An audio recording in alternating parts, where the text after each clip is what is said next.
La Sociedad Española de Radiodifusión presenta... Ser... ¡Viva la radio! Podcast. Siempre. Estás escuchando el Abierto de Hoy por Hoy. Cada día analizamos las noticias más relevantes de la actualidad, las claves políticas, económicas y sociales, con las voces de los protagonistas y los distintos puntos de vista de nuestros tertulianos. Tiempo para el análisis, tiempo para el abierto. Mañana de jueves lluvioso en buena parte del país, y además con bajada de las temperaturas. Estamos todavía en verano, pero empieza a aparecer, si uno mira al cielo, en algunos puntos de la península empieza a aparecer esto un poquitín otoño. Con Cristina Monge, ¿qué tal? Muy buenos días. Muy buenos días. A ver, espérate, ahora, buenos días. Creo que las que nos resistimos a quitarnos las sandalias ya nos hemos dado cuenta que efectivamente empieza el otoño. Ya, pero yo, como hoy me voy a Pamplona, que mañana hacemos el programa desde Pamplona, bueno. Hoy por desde Pamplona, en la maleta he puesto zapato cerrado, zapato cerrado por si acaso. Eso pero no me he resistido todavía esta mañana a quitarme las sandalias. Estefanía Molina, ¿qué tal? Muy buenos días. Muy buenos días. Yo también he tenido este debate esta mañana cuando me vestía. Pero tú te has cerrado ya los zapatos. Exacto, yo vengo con zapatos de tacón. Y Nacho Corredor, ¿qué tal? Muy buenos días. Buenos días. Yo ayer me mojé. ¿Tú ayer te mojaste? En Barcelona. ¿Ya llovía? Y repito porque soy tu favorito, Ángels, esta semana. Esta semana. No, me ha gustado lo de la puntualización de esta semana. Esta semana. También hay otra frase que tú sabes que está muy de moda últimamente, que es hacer de la necesidad virtud. Ahí estamos. Que es otra posibilidad. Y no me hagas hablar más. Vamos a empezar. Hay muchos asuntos. Les decíamos a las 8 de la mañana que hay muchos asuntos que recorren el mapa del mundo de punta a punta, pero que todos acaban repercutiendo o teniendo consecuencias en España y en la política interior. Pero yo antes me quiero detener en un dato que hizo público ayer el CIS, más allá de la intención de voto, más allá de la polémica sobre la cocina, la intención de voto. Hay un dato que además los sociólogos refrendan, porque ahí sí que el CIS tiene muchas encuestas, es decir, tiene datos muy buenos. Y hay un dato que me parece preocupante, pero sobre todo me parece preocupante porque es un dato que va al alza desde que el discurso anti-inmigración ha tomado el discurso político, ya no solo de la ultraderecha, sino de la derecha y, bueno, en algunos momentos también de los partidos progresistas que no saben distanciarse lo suficientemente del discurso xenófobo de la ultraderecha, que vincula a la inmigración con la delincuencia, que vincula a la inmigración con la seguridad, que vincula a la inmigración con el paro, etcétera, etcétera. Y esto quedó absolutamente reflejado en el CIS de ayer. Ana Fernández Vila, ¿qué tal? Muy buenos días. ¿Qué tal, Ángeles? Buenos días. Porque resulta que este verano la preocupación por la inmigración por parte de los españoles ha crecido 20 puntos. Cuando se les pregunta de manera espontánea, respuesta espontánea, ¿cuál es su principal preocupación?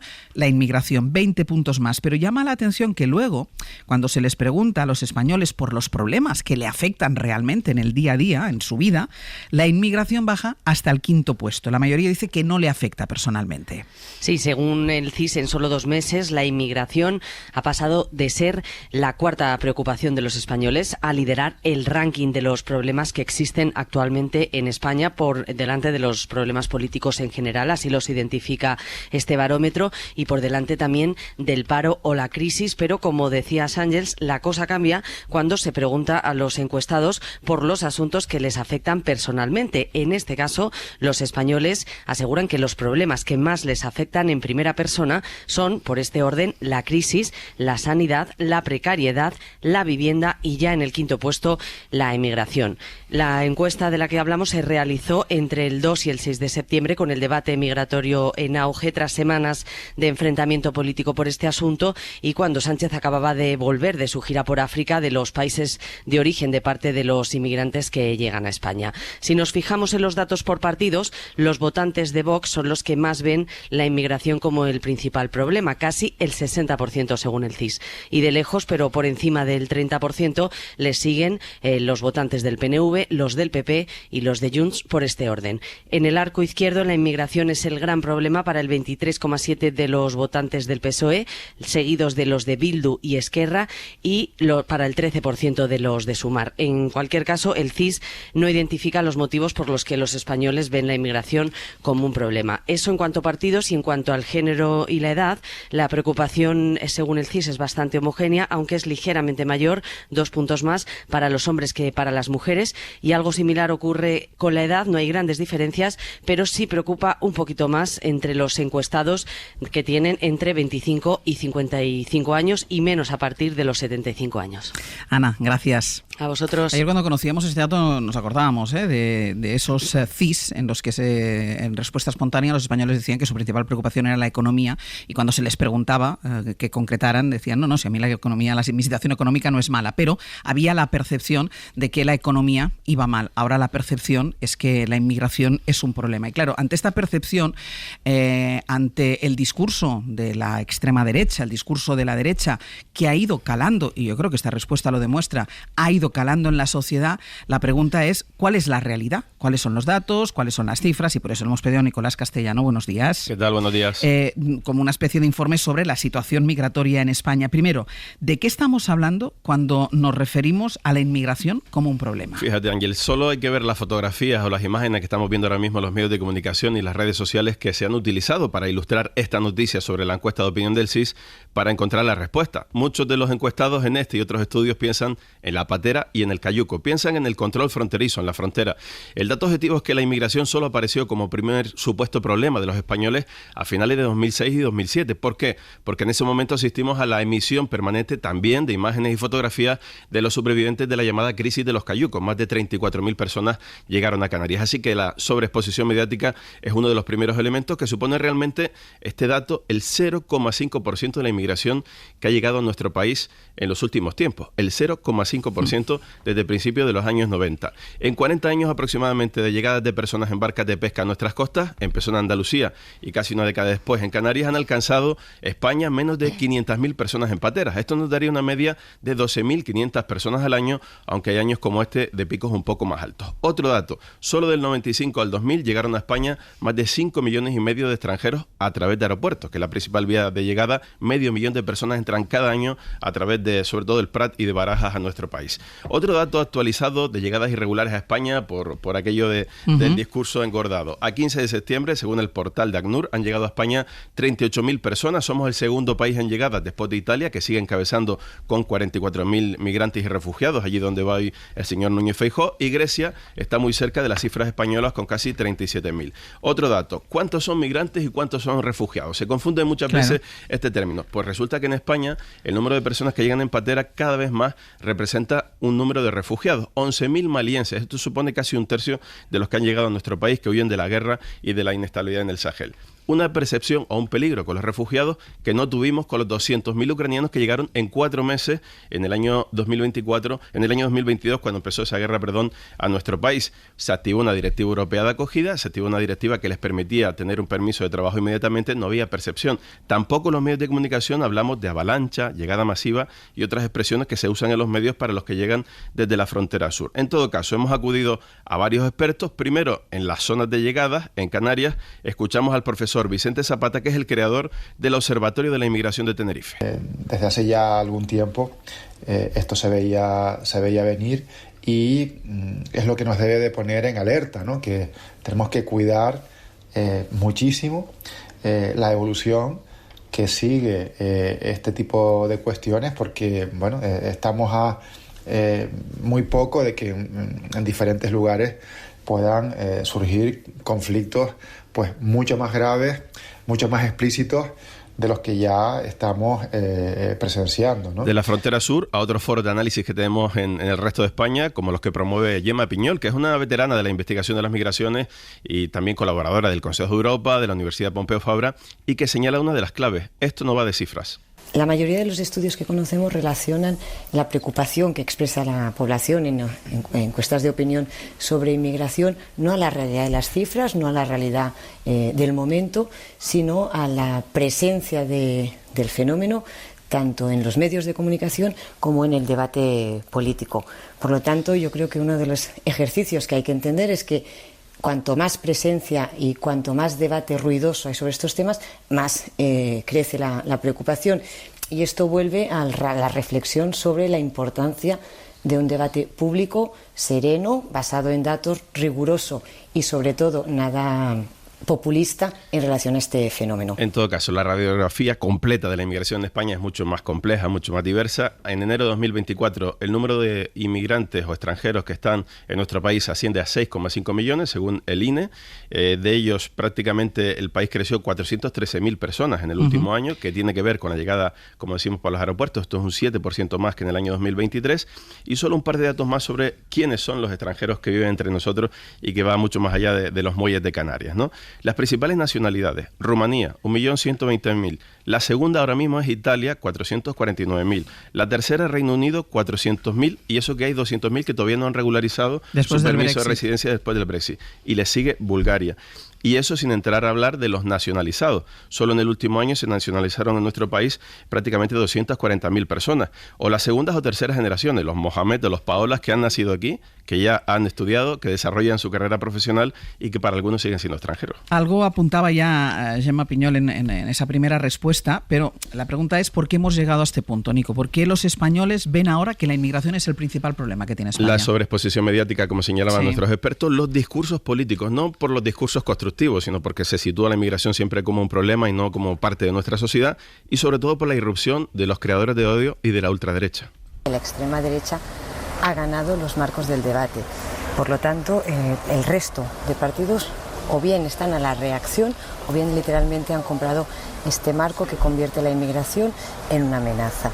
Salir de esto, de los bulos, de las mentiras, de las exageraciones, es muy problemático y requiere conciencia política, conciencia partidista sobre que este debate hay que hacerlo en otros marcos con rigor, con tranquilidad y seguramente con un amplio debate social en el que no se convierta la inmigración en un problema, sino en una realidad que hay que gestionar correctamente. Todos los expertos señalan la cantidad de basura, de odio que se vierte cada día en las redes sociales, la cantidad de bulos con imágenes, por ejemplo, de miles de pateras supuestamente que iban a salir hacia Canarias, son barcas de pesca de Mauritania, y estos elementos no estaban hace una década o hace 15 años en el debate político español. Así que ese elemento de los creadores de odio y de la profesionalización del discurso de odio para ganar votos por parte de Vox y de otros partidos está haciendo mucho daño a la percepción. Claro, y lo más importante, ante este panorama, ante esta descripción que estamos haciendo, ¿qué se puede hacer para que la sociedad tenga una percepción real de cuál es la situación migratoria real? Por un lado, dejar de poner el foco en la frontera sur, atendiendo que es una vulneración de derechos a que se mueren muchas de las personas cruzando nuestras fronteras, y por otro lado, explicando la realidad. Hay barrios en este país donde el número de extranjeros sí que suponen, digamos, un cambio importante en la percepción de su día a día, en el acceso a los servicios públicos, etcétera, etcétera. Lo que proponen estos expertos es ayudar a entender a la sociedad por qué se ha producido ese cambio y no dejar de invertir en políticas de inclusión y de ayuda a que aquellos que en el momento de llegada o en los primeros años no tienen la posibilidad de adquirir un puesto de trabajo o lo que sea,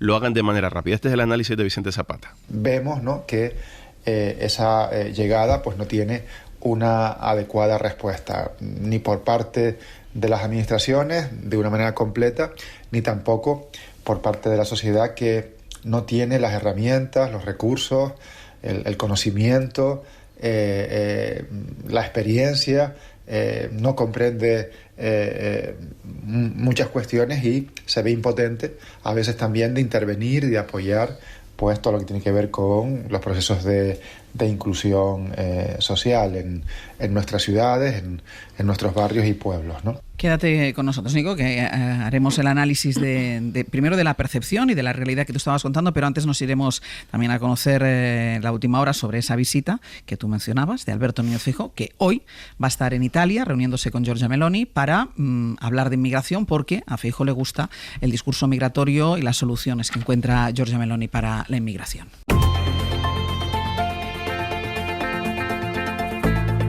El Abierto. Ser Podcast. En el Abierto, Cristina Monge, Estefanía Molina y Nacho Corredor. Estábamos hablando de esa percepción, primera preocupación que destaca el CIS de los españoles sobre la inmigración, comparando o contrastando esta preocupación con los datos reales. Nos ayudaba a ello Nicolás Castellano, y la constatación, y lo decían los expertos con los que hablaba Nico, bueno, de la presencia en la vida pública del discurso de odio, del discurso de la ultraderecha, un discurso que ha ido copiando también la derecha en este país, en este caso el Partido Popular, y lo vamos a constatar hoy mismo porque el presidente del PP está en Italia Italia, porque se va a reunir con la primera ministra de ese país, Giorgia Meloni. Mariela Rubio, hola de nuevo. Hola de nuevo, Ángels. Porque Feijóo admira ciertas políticas en el tema migratorio de la líder postfascista, la ha elogiado varias veces, pero ahora quiere preguntarle concretamente por su política migratoria, que para Feijóo está siendo todo un éxito, aunque esto suponga enviar a los migrantes a campos en Albania, que es lo que está haciendo Italia. Sí, para Feijóo, Meloni es un ejemplo de gestión en materia migratoria. De hecho, en las últimas semanas, tanto él como distintos portavoces del PP lo han repetido casi constantemente.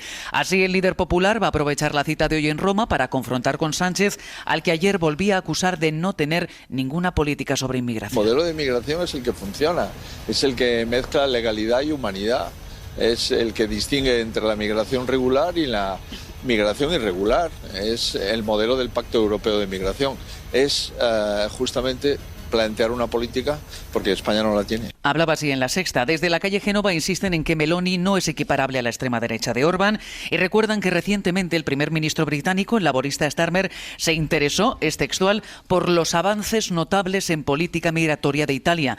No quieren los populares Ángels dejar espacio a Vox en esta materia, quieren quedarse en solitario con esa bandera, pero Abascal ayer tiraba de ironía y preguntado por el encuentro de hoy, respondía: me gusta que a mis aliados sean cada vez más considerados, y es que para Vox el PP en el fondo está terminando por avalar su discurso migratorio. No está previsto que haya hoy una comparecencia conjunta Feijóo-Meloni, pero Feijóo sí va a comparecer junto al titular italiano de Exteriores, Tajani, cerca de las 2 de la tarde. Gracias, Mariela. A vosotros. Percepción de los españoles, Cristina, versus realidad que nos contaba Nico, y esa necesidad que decía una de las expertas, Gemma Piñol, que había hablado con Nico, de establecer los límites del debate en un debate sosegado y en un debate pausado. Totalmente. Y justo con esa pretensión de hacer un debate sosegado, déjame que ponga, antes de empezar a analizar todo lo que estamos hablando, déjame que ponga una cautela, ¿no? Y es que efectivamente ayer en el CIS conocíamos una subida muy abrupta de la preocupación por la migración cuando se preguntan por los problemas del país, no cuando preguntan por uno propio. Y yo me acordaba de cuando en el mes de junio ocurrió un fenómeno parecido con el problema de la vivienda, ¿no? De repente en junio se disparó el porcentaje de españoles y españolas que decían que el primer problema del país era la vivienda, y pasó de cuarto o quinto lugar, no recuerdo exactamente, al primero, duplicándose aproximadamente el porcentaje. ¿Qué pasó el mes siguiente? ¿Qué pasó el mes de julio? Que volvió al nivel inicial. Es decir, que ese pico fue una anomalía, luego volvió al nivel inicial donde se ha mantenido hasta ahora. ¿Puede haber algún tipo de fallo de cuestionario, de fallo técnico? Podría pasar, no digo que sea, pero digo que podría pasar. Por lo tanto, un poquito de cautela con este dato, y vamos a ver qué pasa el mes que viene, el siguiente y el siguiente, para ver si la tendencia efectivamente se consolida o si es una cuestión puntual de este mes, ¿no? Luego, dos matizaciones. Lo primero, lo que veníamos comentando, es diferente en muchos casos cuando te preguntan por la preocupación del país que cuando te preguntan cómo te afecta aquí. Y aquí hay datos curiosos que comentaré ahora. Y luego, antes de empezar a preguntar por inmigración, el CIS pregunta si cree que España tiene que ayudar más a los países en vías de desarrollo. El 72% de los encuestados dicen que sí, efectivamente. Por lo tanto, ya empezamos a matizar un poco esa primera idea. Pero luego creo que es muy interesante ir buceando un poquito en el CIS y viendo algunos datos curiosos. Cuando nos preguntamos cuáles son, por recuerdo de voto, es decir, aquellas personas que en función de que han votado a un partido u otro, cómo ven el tema de la inmigración, las principales preocupaciones, se decía antes en el reportaje, son de los votantes de Coalición Canaria. Se está viviendo en Canarias una situación absolutamente ya de emergencia absoluta, de Vox, con una participación muy importante, pero algo está pasando en el País Vasco, porque los votantes del PNV y los votantes de Bildu aparecen también con un porcentaje muy alto, señalando que forma parte de las principales preocupaciones. Entonces, algo está pasando ahí, no sé qué es, pero algo pasa. Y una situación curiosa, porque cuando se va a mirar qué pasa con los votantes del Partido Popular, te das cuenta que aunque se muestra una preocupación, pero el porcentaje es aproximadamente de la mitad que de entre los votantes de Vox.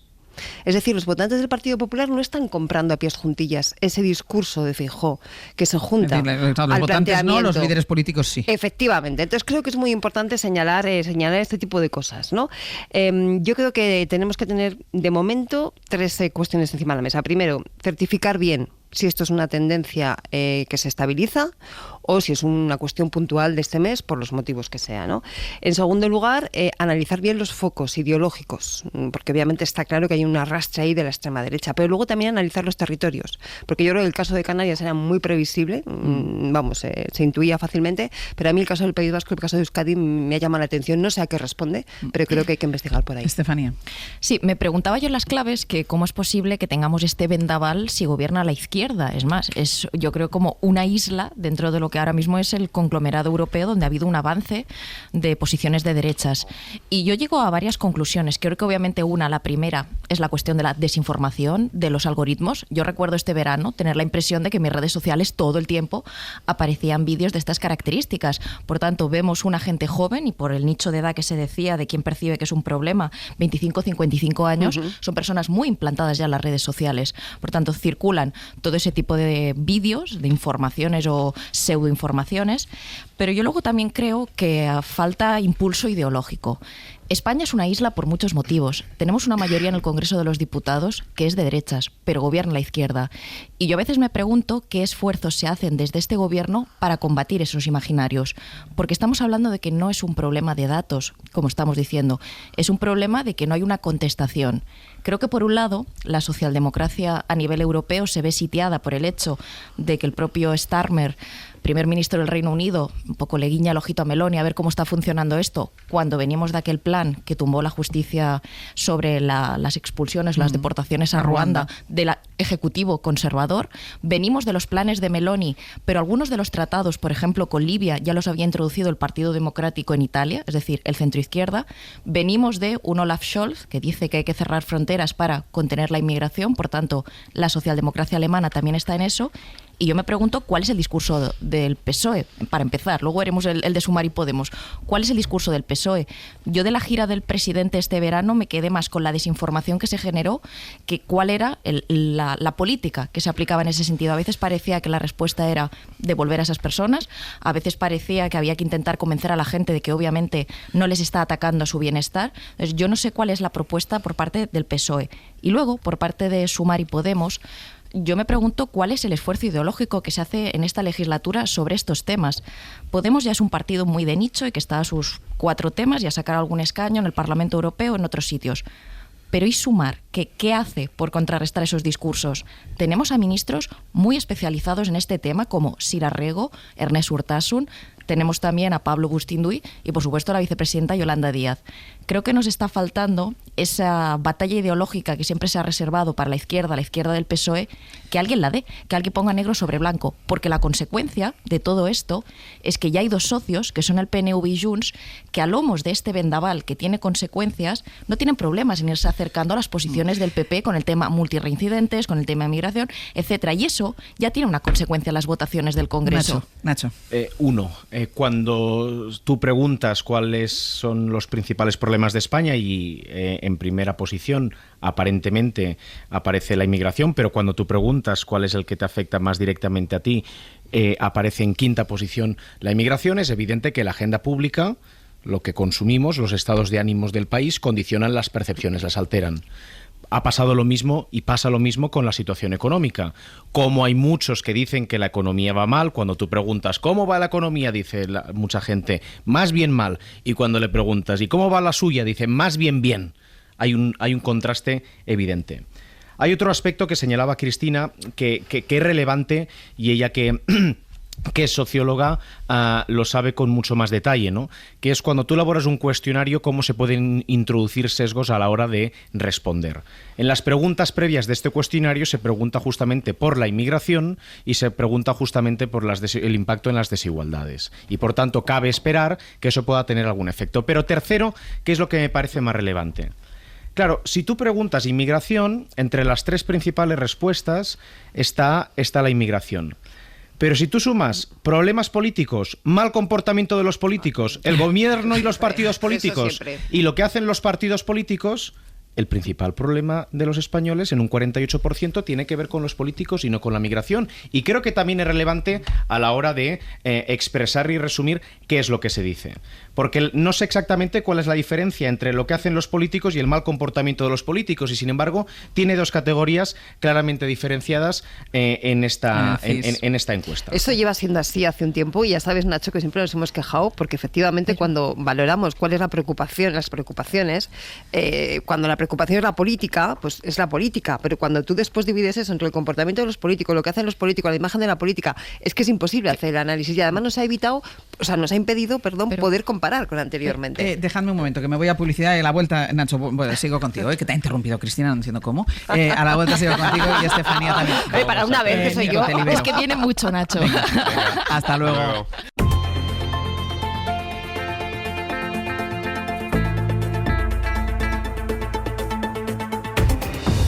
En el abierto, Cristina Monge, Estefanía Molina y Nacho Corredor estábamos hablando de ese dato que arrojó el CIS de ayer. La principal preocupación de los españoles parece que es la inmigración. Estábamos analizando esta percepción, contrastándola con la realidad.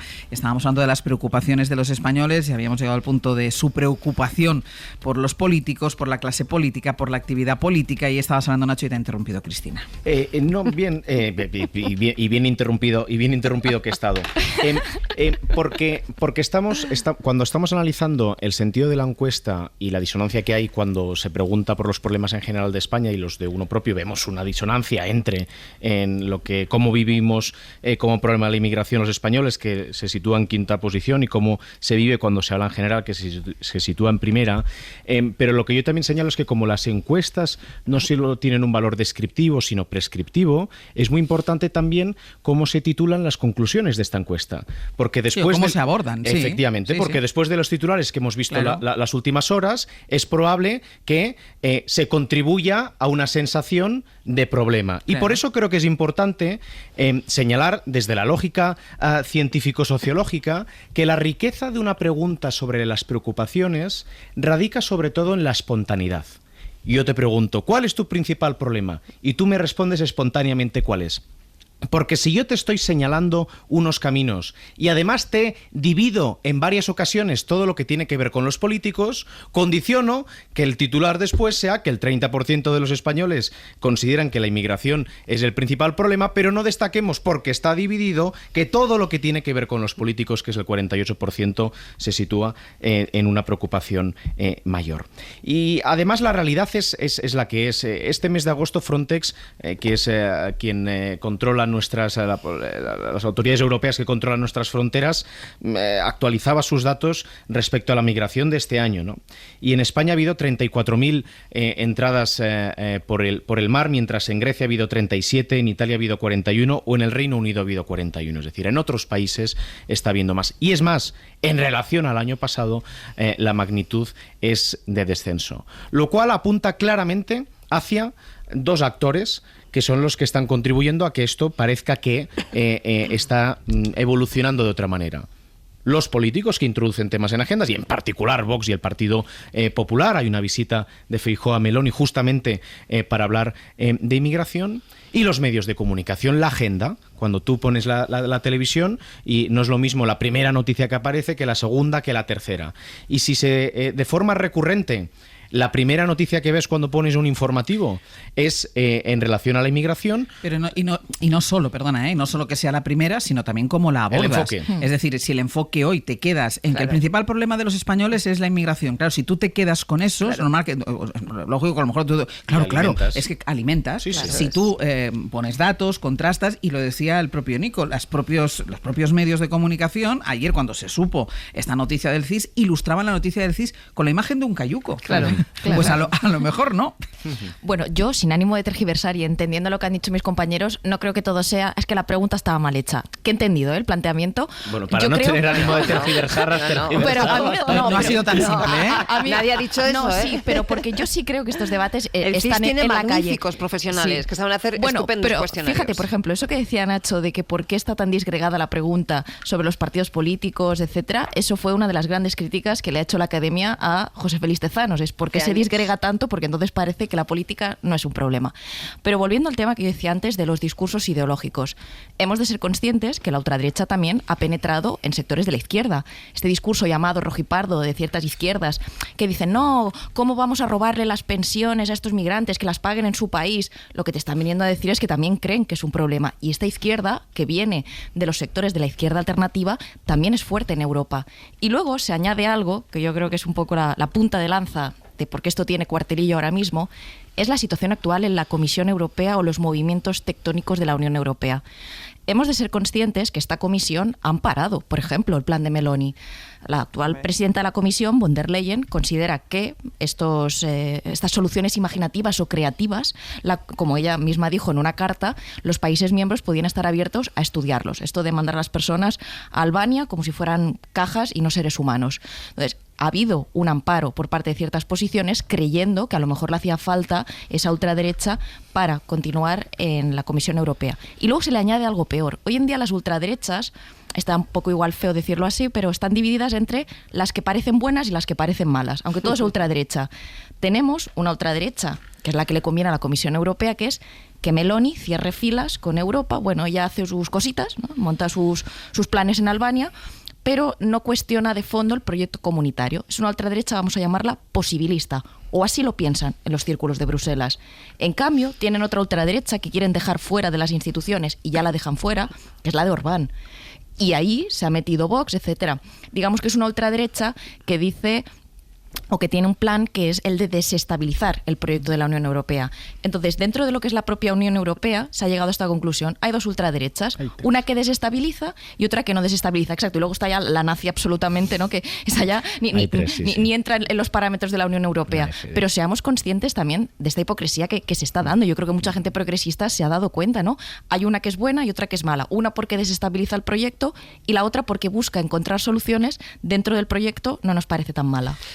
Y otra que es la derecha no ultra, que va asumiendo progresivamente postulados de esa ultraderecha. Y entonces, efectivamente, estamos viendo cómo Alemania está diciendo que hay que controlar las fronteras. Los Países Bajos ayer pedía formalmente a la Unión Europea desvincularse de la política común de asilo. Estamos viendo cómo en Italia se plantean estas políticas que comentaba Estefanía, ¿no? De directamente echar a la gente a Libia, Albania, etcétera, etcétera, en condiciones absolutamente denigrantes.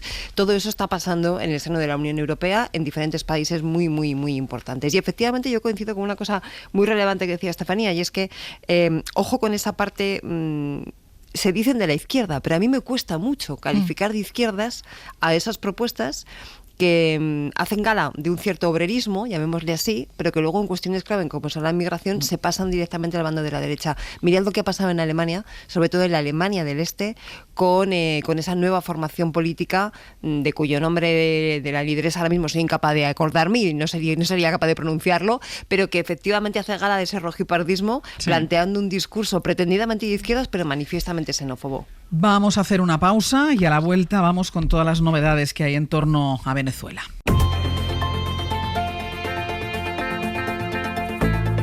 El Abierto. Ser podcast.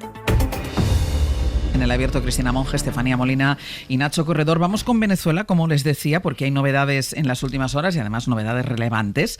El opositor Edmundo González Urrutia firmó un papel antes de salir de Caracas en el que reconocía a Nicolás Maduro como legítimo ganador de las elecciones en Venezuela. Dice Urrutia, justifica Urrutia el hecho de haber firmado este papel bajo coacción. Dice que lo coaccionaron, que si no lo firmaba no le dejaban salir de Venezuela. Pablo Morán, buenos días. Hola Ángeles, buenos días. Claro, y el tema está en que esa firma, esa reunión, ese documento aparece sobre la mesa de la embajada, de la residencia oficial del embajador español en Caracas. El chavismo enseñó esa fotografía, que ya está en redes y en la prensa, y dice que en ningún momento, dice el chavismo, que ellos en ningún momento coaccionaron a Edmundo.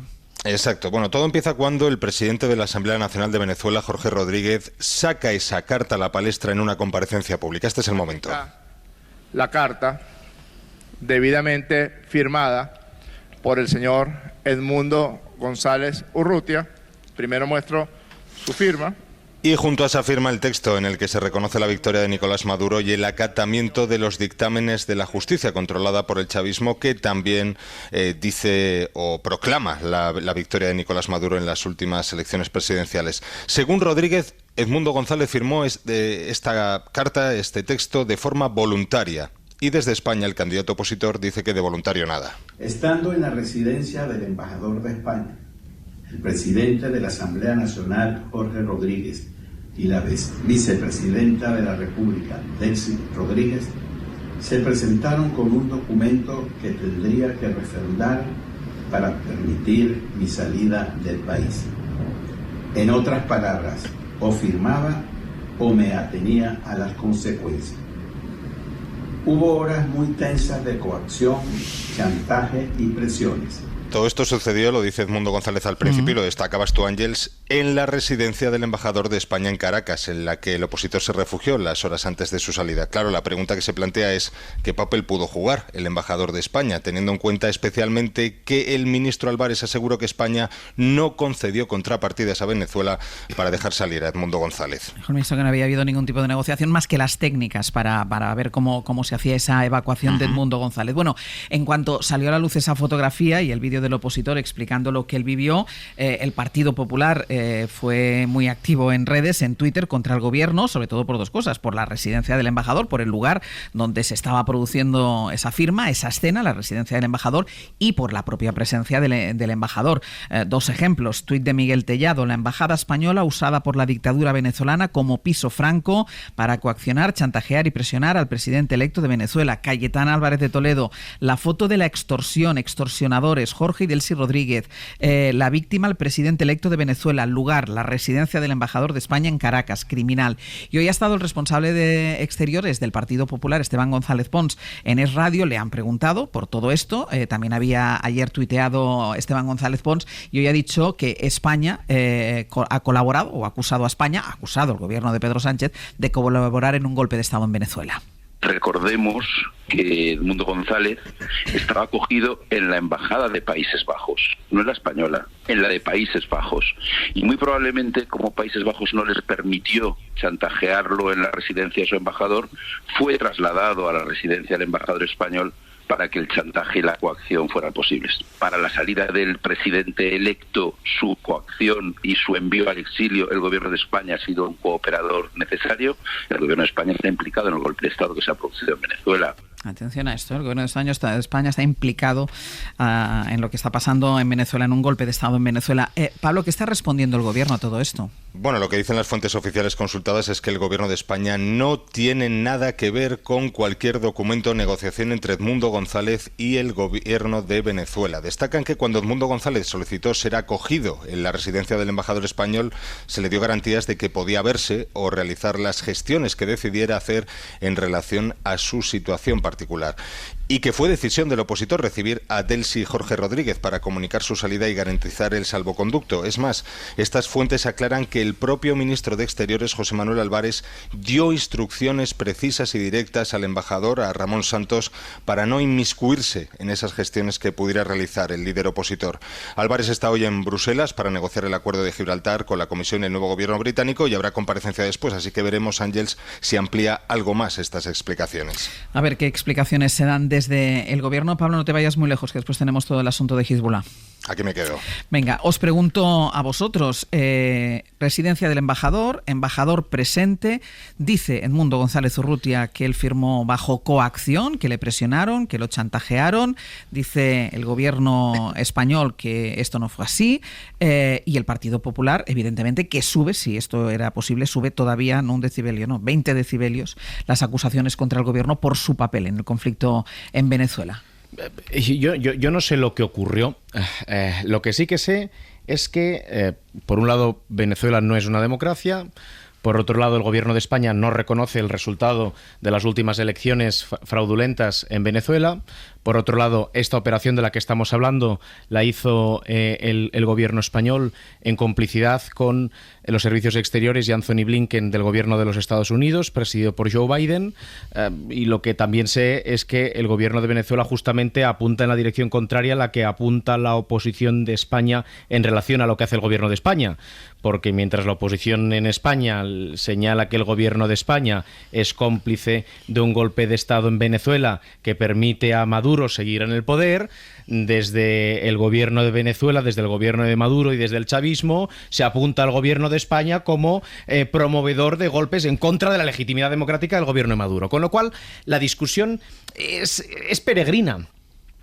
En el margen de la política internacional, España tiene la misma posición, que la Unión Europea, probablemente coimpulsada por él mismo, pero es que en particular con esta operación que se acabó de determinar en República Dominicana con un viaje de Anthony Blinken, el número 2 o 3 del gobierno de los Estados Unidos, lo que ha ocurrido ha sido en complicidad entre el gobierno español y el gobierno de los Estados Unidos. Y si probablemente en general la opinión pública internacional es más contundente con lo que pasa en algunos países que con otros, tiene que ver con quién está también detrás de Venezuela. ¿Quién está detrás de Venezuela? Pues detrás de Venezuela están algunos de los países que han reconocido la legitimidad del gobierno de Maduro, que son China o Rusia, por ejemplo. Y probablemente cuando se están haciendo equilibrios por parte de la Unión Europea, también por parte de los Estados Unidos y desde luego del gobierno de España, tiene que ver y se explica también en ese contexto. Déjame meter, ahora voy con vosotras dos, pero ha habido reacción del Partido Socialista porque ya los tuits eran gruesos por parte del Partido Popular, pero las declaraciones de Esteban González Pons en el radio han subido todavía un poco más el tono, acusando a España de participar en ese golpe de Estado contra Venezuela. Y Guillermo Lerma, ha habido reacción inmediata. Sí, del Partido Socialista, que directamente Ángels pide la dimisión de Esteban González Pons. Fuentes de Ferraz aseguran que es intolerable que el encargado de las relaciones internacionales del PP, dicen, sea un hooligan cuyo único problema es la frustración de no haberse enterado de que Edmundo González estaba refugiado en la Embajada de España en Venezuela y que sería acogido en nuestro país. Fuentes de Ferraz aseguran que las acusaciones que realiza González Pons en esa entrevista en Es Radio son de tal gravedad que dudan de que sea consciente de lo que está diciendo. En todo caso, explican estas fuentes, eso no es disculpa y sus palabras de hoy son la gota que colma el vaso. Por ello, el PSOE exige la dimisión inmediata de Esteban González Pons. Gracias, Guille. Hasta luego. El problema también de este asunto es que hay tanto ruido que el análisis sereno también es muy complicado. Y lo digo porque yo sí que creo que esa escena requiere una explicación. Claro. Yo sí creo que, primero, ¿por qué cuando llegó Edmundo González Urrutia a España lo primero que dijo no fue, oiga, yo he salido, pero es que a mí me han obligado a firmar un documento? ¿Por qué se hace en la embajada y el embajador está allí, pero el embajador no tuvo nada que ver con la coacción? Él se quedó al margen, pero has ofrecido tu residencia. Es decir, yo sí creo que es necesaria una explicación por parte del gobierno, que en un inicio dijo que no había habido ningún tipo de negociación, que simplemente lo que hubo allí son, vamos a ver cómo le vamos a sacar de aquí.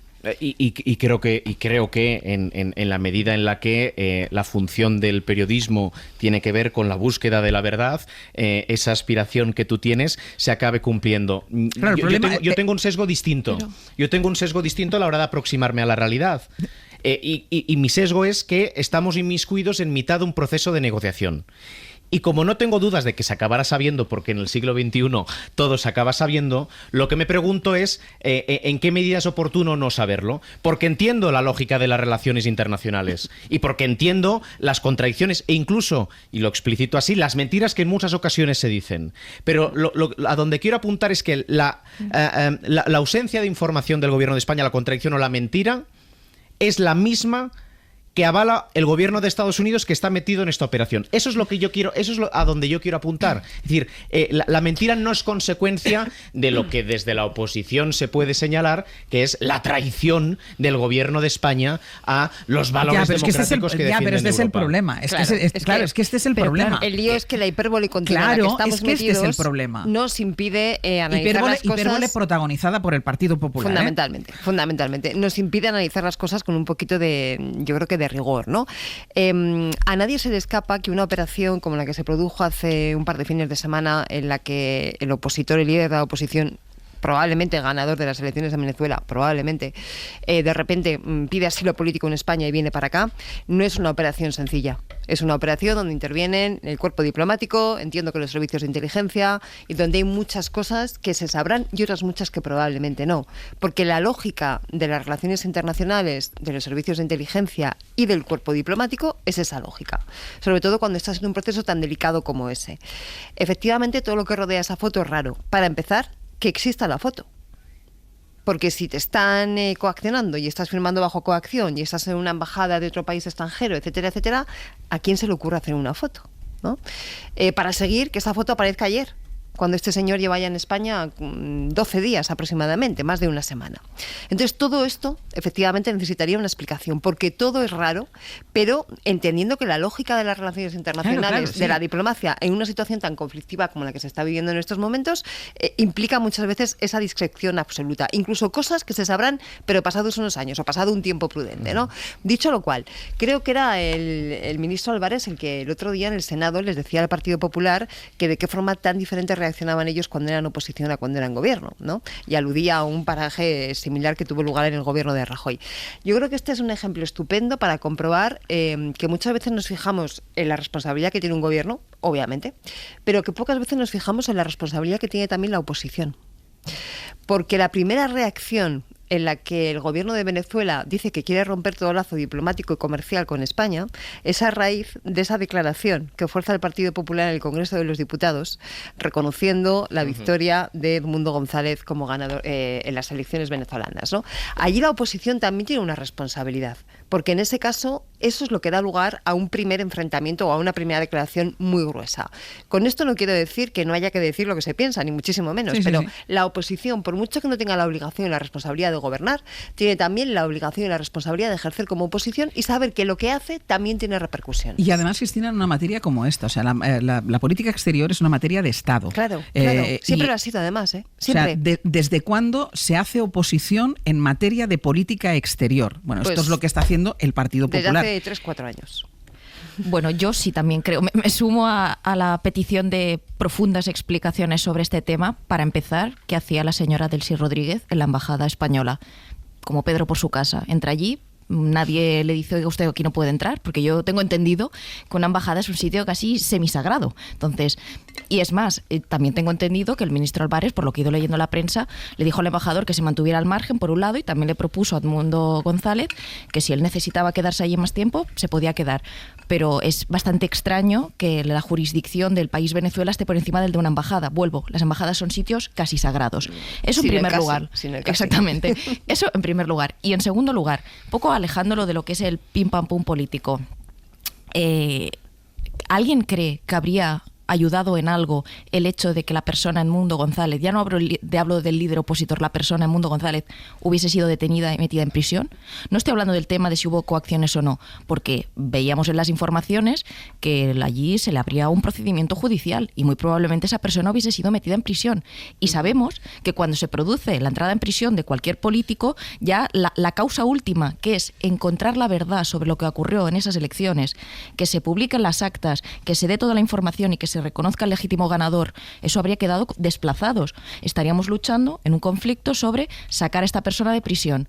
Entonces yo creo que no ayudaba en nada. Y he visto, sí, dentro de lo que es el amalgama de la derecha, no tanto a nivel partidos, que mucha gente ha entendido eso y se le ha echado encima a los partidos como el PP, su propia base, de decir, hombre, ¿qué esperaban? ¿Que este señor lo hubiesen metido en la cárcel? O sea, que saliera de Venezuela yo creo que era una prioridad por este tema. Se hubiese empantanado el tema en sacarlo de la cárcel. Por tanto, como lo que se está intentando es saber el resultado de las elecciones, hay que seguir peleando por eso.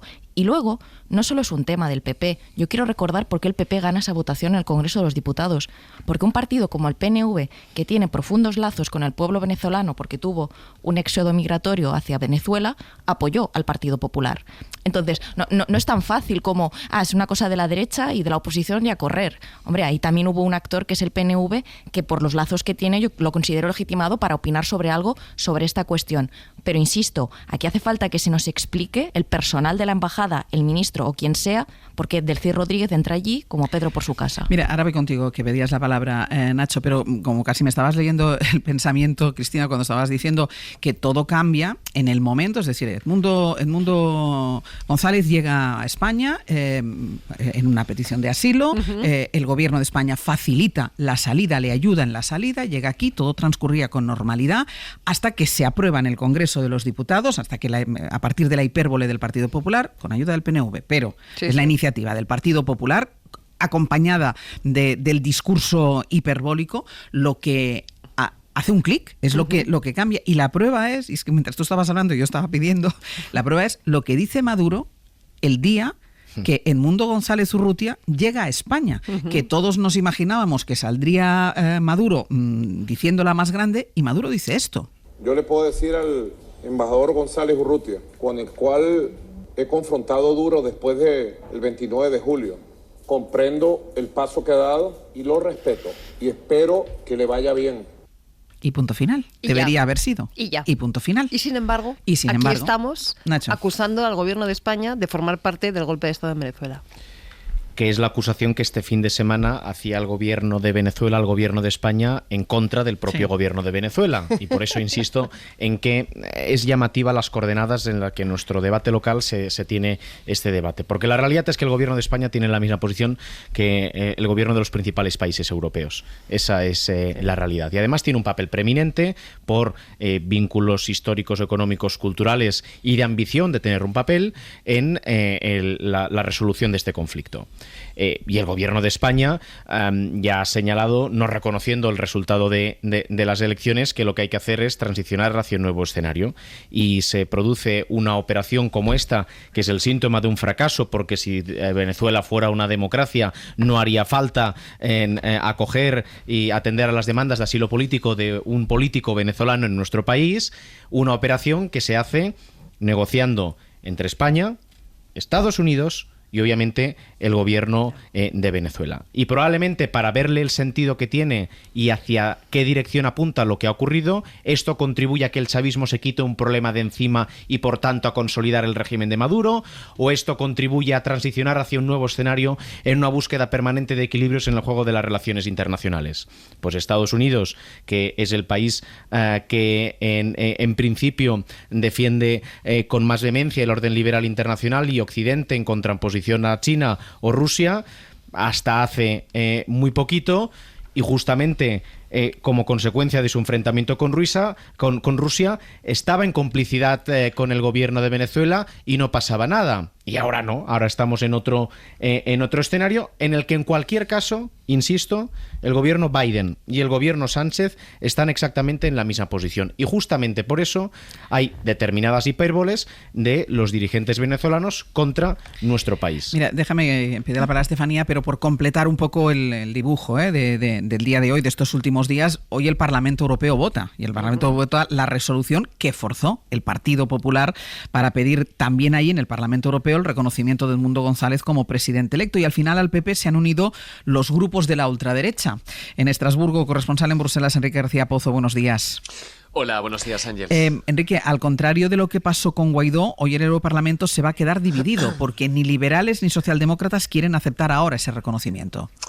Sí, la situación es diferente a la de 2018. Entonces sí, populares, socialistas, liberales y reformistas y conservadores se unieron en una resolución que se aprobó por una amplia mayoría, pero la poca utilidad de ese reconocimiento es hoy uno de los motivos que explican que el resto de las fuerzas europeístas mantengan de momento la prudencia. Fuentes socialistas justifican su posición, la de no pedir ese reconocimiento, en línea con el criterio de los 27, es algo que comparten verdes y liberales, por coherencia con el criterio de Josep Borrell, del alto representante, y también por utilidad. Se miran en el espejo del reconocimiento de Guaidó en 2018. Varias fuentes de esos grupos coinciden en que fue un fracaso. Lo cierto es que en privado, Ángels, el análisis de los grupos es prácticamente el mismo. Reconocen que los resultados de las elecciones venezolanas no son válidos, pero la discrepancia está en la fórmula.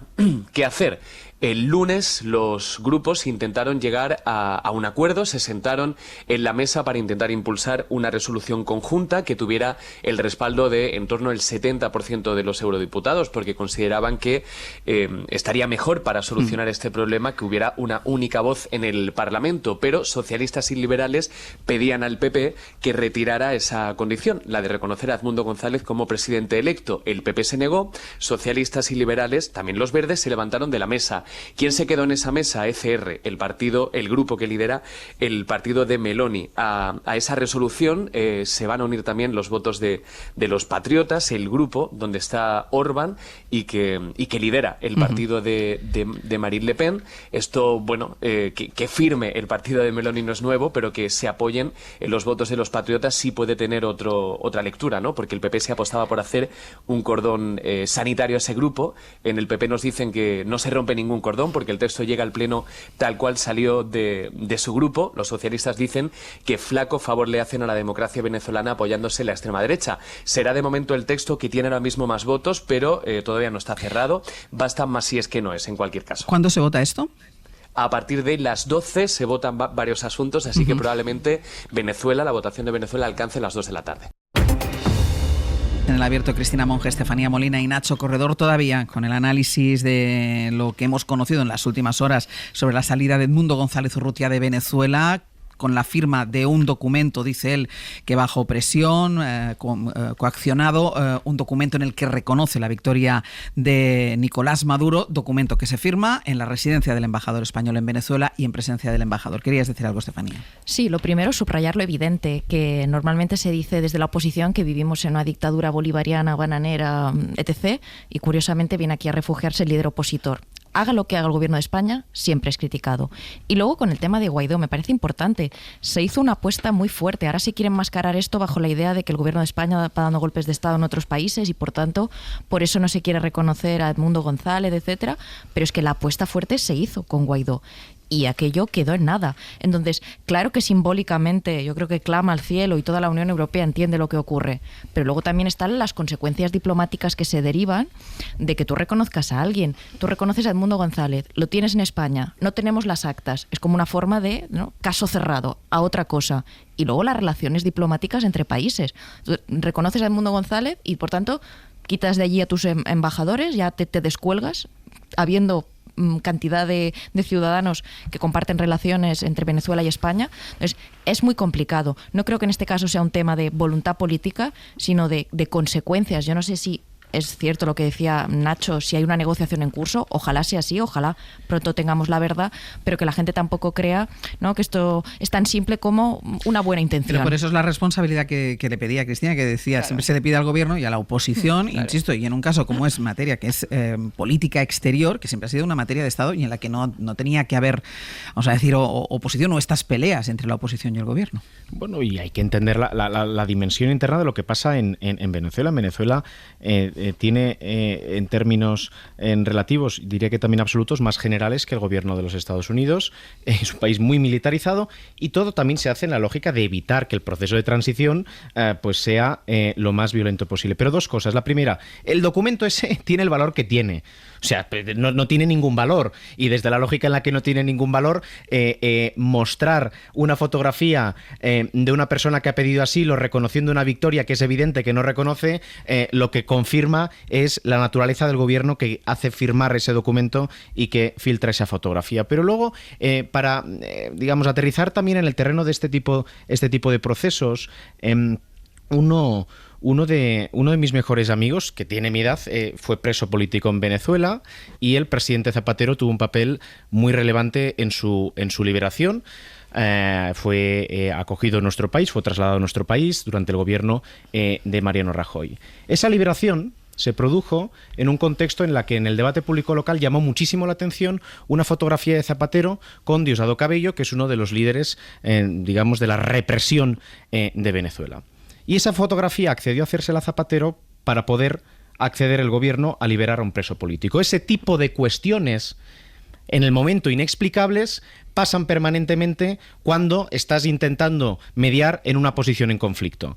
Y la reivindicación de la necesidad de entender qué es lo que está ocurriendo creo que es una exigencia democrática que debemos compartir todos, sabiendo y entendiendo que el bien mayor a proteger probablemente en estos momentos en Venezuela es evitar que aquello se convierta en fin, un Sanedrín de derramamiento de sangre. Y ahí están todos los actores internacionales y de ahí esas aparentes equilibrios o equidistancias que no son tal, porque está claro que nadie serio, salvo Rusia, China y sus satélites, reconoce el resultado de esas elecciones. Pero eso depende del objetivo que cada cual tenga en este tema. Si tú quieres hacer de esto un elemento más estético, meramente estético, de confrontación en el ámbito nacional, haces lo que hace el Partido Popular, ¿no? Que es básicamente lo que está haciendo. No sé cómo le saldrá en términos electorales, pero básicamente es lo que le está haciendo. Si tú, sin embargo, tienes como objetivo el intentar, en primer lugar, preservar relaciones comerciales fundamentales entre España y Venezuela. En segundo lugar, evitar que las relaciones entre esos dos países o la Unión Europea y Venezuela vayan a peor. Tenemos ahí personas españoles viviendo allí. Hay 2 españoles detenidos desde hace unos días. Pero todavía más, si tú encima te planteas poder jugar algún papel para ayudar a que de alguna manera se desengrase o se desate ese nudo que hay ahora mismo en la situación política y social de Venezuela, entonces efectivamente la lógica es otra. Entonces depende de los objetivos que tengas. Por eso yo decía, por mucho que seas oposición, tienes también una responsabilidad, porque tus acciones generan consecuencias. Y en este caso lo hemos visto claramente. Los últimos minutos del Abierto para hablar de lo que está pasando en el Líbano, que es tremendo. Los ataques, primero a través de los buscas, ayer a través de los walkie-talkies de los milicianos de Hezbollah, aparatos que llevan en el bolsillo, los buscas, los walkie-talkies, que han dejado de momento al grupo terrorista prácticamente incomunicado. Hay más de 30 muertos, más de 3.000 heridos. Pablo, vuelvo contigo, porque Hezbollah acusa a Israel, el ministro de Defensa israelí dice que la guerra entra ahora en una nueva fase, pero claro, la pregunta, Pablo, es hasta qué punto este ataque tan preciso, que parece, de verdad, es que parece de película, puede desestabilizar a Hezbollah y aumentar la tensión bélica en la zona. Y añado una pregunta más, Ángels, que ya os apuntaba a las 8, la duda de si las explosiones de esos buscas y los walkie-talkies no son el prólogo de una operación militar mayor de Israel al sur del Líbano. The logic of making all these devices explode is to do it as a preemptive strike. Al secretario general de Naciones Unidas, Antonio Guterres, la lógica le lleva a pensar que estamos ante un ataque preventivo de Israel, un ataque para desconcertar al enemigo y lanzar una operación militar a mayor escala. De hecho, Israel ya ha reconocido explícitamente que la guerra en Oriente Próximo ha entrado en una nueva fase. Una nueva fase centrada en el norte, en su frontera norte, según destacaba este miércoles el ministro de Defensa israelí, centrada en asegurar la zona de la frontera norte de Israel, de donde han sido evacuadas miles de familias por la continua llegada de proyectiles de Hezbollah lanzados desde suelo libanés. ¿Cuál puede ser entonces la intención de Israel? Esta es la opinión de Luz Gómez, catedrática de Estudios Árabes Islámicos de la Universidad Autónoma de Madrid. Cuando Israel habla de zanjar y estabilizar su frontera norte, no está hablando de la frontera reconocida internacionalmente. Está pensando en invadir de nuevo el sur del Líbano, crear lo que ellos llaman una franja de seguridad, y eso es inadmisible para el pueblo libanés en general y para Hezbollah en concreto, que son la población de mayoría del sur del país. Hoy escucharemos la respuesta del líder de Hezbollah, de Hassan Nasrallah. El golpe psicológico a la milicia es evidente después de que Israel haya demostrado su capacidad para infiltrarse en el sistema de comunicaciones de la organización, pero no ha afectado a su determinación de lucha contra Israel. Así lo consideran los analistas con los que hemos hablado y quedó claro ayer con el intercambio de más fuego cruzado en esa frontera entre el Líbano e Israel. Estados Unidos, Ángels, dice que trabaja para que la guerra no se expanda en Oriente Próximo, pero todo indica que estamos más cerca de lo contrario. Pablo, gracias. Hasta luego. La tentación, Estefanía, es quedarse en la espectacularidad de la operación, porque, insisto, es espectacular y más allá, además de la cifra de muertos que ya se cuentan por decenas, es el peligro que decía ahora Pablo, de ya la extensión casi segura de la guerra en la región. Sí, no podemos ver esto como si fuera una película de cine de tarde, ¿no? Uy, ¿qué ha pasado? Tiene unas consecuencias y yo creo que también a Israel, por lo que le leo a los expertos geopolíticos, juega con una baza. Tiene la impresión de haber pillado a Irán un poco con el pie cambiado, que sabemos que es un socio en la zona de muchos de estos grupos terroristas, en el sentido de ya han atacado a objetivos de Irán y la respuesta de Irán ha sido más bien endeble. Entonces, yo creo que Israel se ha dado cuenta de que hay un aliado en la zona de todos estos grupos contra los que lucha Israel, que lo tiene un poco más debilitado, y luego también porque Irán se ha vuelto incómodo para muchos de esos países. A veces creemos que es Israel contra el resto del mundo árabe, y por ejemplo, Arabia Saudí, vemos que tiene buenas relaciones con Israel y con otras potencias de la zona, Jordania, etcétera.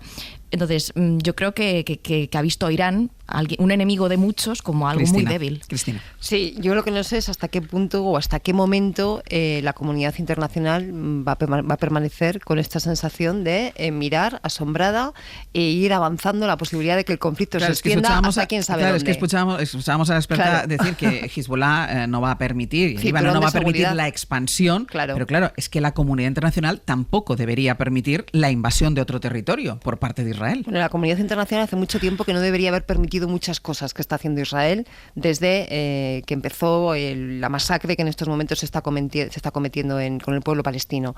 Pero efectivamente yo tengo la sensación de que estamos permaneciendo impasibles. Decíais, no se puede ver esto como una película, fenomenal, pero es que Occidente lleva tiempo viendo esto como una película, donde nos escandalizamos, donde decimos qué horror, donde contamos por decenas de miles los muertos en Gaza, donde ahora vemos que se extiende al Líbano. Por cierto, los expertos en la zona llevan ya meses diciendo, ojo, que esto está calentito, ¿no? Y sin embargo, la sensación de impotencia es absolutamente tremenda. Entonces, más allá de ir viendo cómo el conflicto se va extendiendo, yo creo que lo que toca poner encima de la mesa es qué herramientas tiene la comunidad internacional en estos momentos para evitar males mayores. Y después, y tampoco dejar en saco roto ni solo en la espectacularidad, la sofisticación de los ataques por parte de Israel. Por supuesto. Y a todo esto no nos olvidemos que la guerra sigue en Gaza, que esta noche ha seguido habiendo ataques a campos de refugiados y que sigue muriendo gente en Gaza, que ahora habíamos desviado el foco estos últimos días a esa frontera entre Israel y el Líbano, pero la guerra sigue en el interior de Gaza.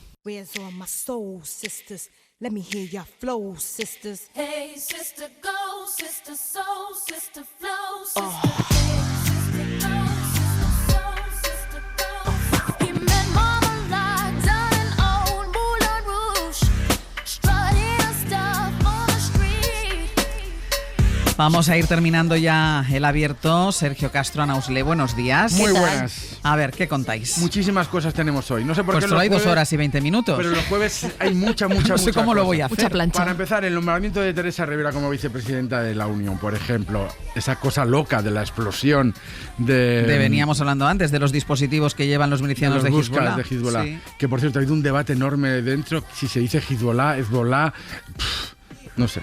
Bueno. Pero tú el debate lo has presenciado desde la mesa de control, que eso a Ángels no le ha inquietado. No le ha inquietado. Yo digo Hezbollah, pero no sé, a lo mejor estoy equivocada. Vale. Pero es que no sé hablar. Creo que en castellano puedes leerlo literal. ¿Sí? Creo que pero sí. Pero crees. Creo. Bueno. Isaías Lafuente acude. También el primer afectado por gripe aviar, cuyo origen de contagio se desconoce, será alguno de los temas con Nuño Domínguez y Jaime García Cantero, nuestros ministros de Ciencia y Tecnología.